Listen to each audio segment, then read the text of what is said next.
Good day! In this video, we will learn about Philippine literature in the period of emergence. At the end of this video, you should be able to identify distinguishing features of literature in the Philippine period of emergence.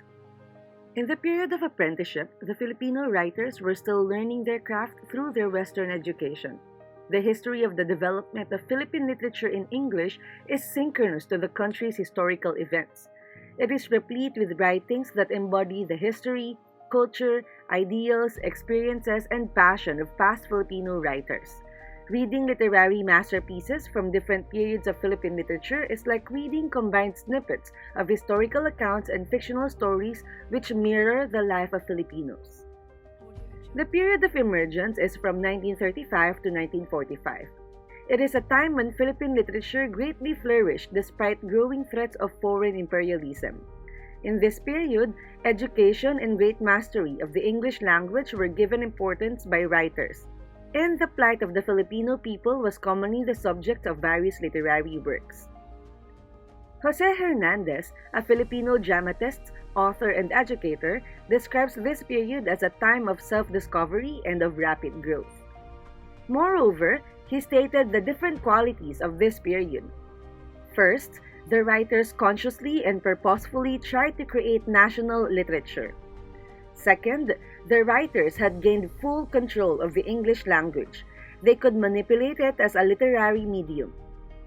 Third, the writers experimented with different literary forms and techniques. And fourth, three groups of writers emerged: those who were concerned with social consciousness, those who were concerned with craftsmanship, and those who were determined to explore local color. There were many factors which led to the flowering of creative energy in Filipino writing. Nevertheless, Herbert Schneider points to the following. In 1937, the Philippine Book Guild was founded. Its purpose was to produce literature and create a reading public. In 1939, the Philippine Writers Guild was established. Its members aimed to develop the common cultural consciousness among Filipinos, provide a center for cultural activities of Filipino writers, uplift cultural standards, and stimulate social consciousness of the writer, arrange for lectures and conferences, establish friendly relations with writers from other countries, and defend freedom of thought and expression. In 1940, the Commonwealth Literary Awards, which gave the first ever prizes to writers, was founded. Aside from this, the Free Press, the Graphic, and Philippine Magazine provided an ample space for literary works in English. The emergent period of Philippine literature was brought to an abrupt close by the Japanese occupation in 1941 to 1945. During this time, the literary works produced were published abroad. Now that you already know the key events that helped shape our literature from 1935 to 1945, you will now become familiar with the unique characteristics of the literature produced during this period, in the light of the historical, social, and cultural changes that happened. The literary works during the period of emergence have their own distinguishing features. During this time, there was a shift from romantic idealism to romantic realism. Romantic idealism emphasizes imagination and emotion. It is ideal because it is unrealistic. It focuses on romantic feelings or ideas of a character. On the other hand, romantic realism, from the word real, emphasizes true-to-life emotions. It highlights real-life problems on the common masses.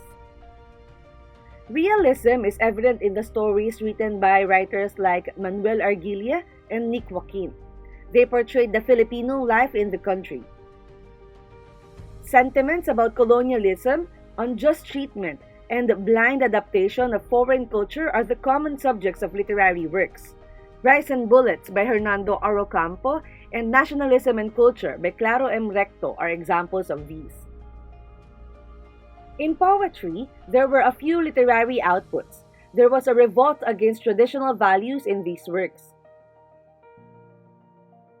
Now that you are familiar with the key features of literature in the period of emergence, it is time for you to observe this as you read the story Rice and Bullets by Fernando Ocampo. Fernando Ocampo was born on April 28, 1911 and died on December 28, 1978. He is the Philippine national artist for visual arts. But before being an artist, he was a writer first. He established a pre-war group of writers named the Veronicas. Most of his works commonly reflect different problems in society such as poverty, oppression, and hunger. His work that you will be reading is entitled Rice and Bullets. This is a story about the father of a very poor family. It shows the social conflict between the rich and the poor. Read the story to fully unlock the struggle of Tura, the protagonist in the story, and try to identify the distinguishing features of literature in the period of emergence. That is it for our video today. Thank you for watching!